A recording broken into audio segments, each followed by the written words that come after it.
Slide says, "Do not be afraid of what you're about to suffer. I tell you, the devil will put some of you in prison to test you. But be faithful even to the point of death, and I will give you life as your victor's crown."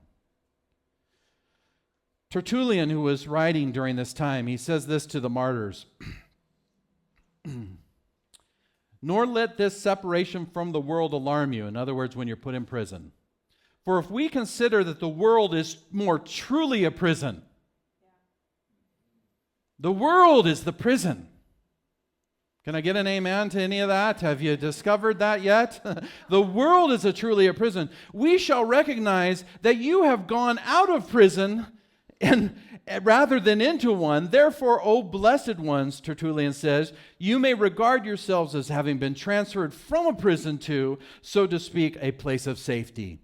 It's full of darkness, but you yourselves are light. It has chains, but God has set you free. There are foul smells, but you are a sweet fragrance. A judge is expected there daily, but you will judge the judges themselves." That's a pastor pastoring the persecuted in the 3rd century.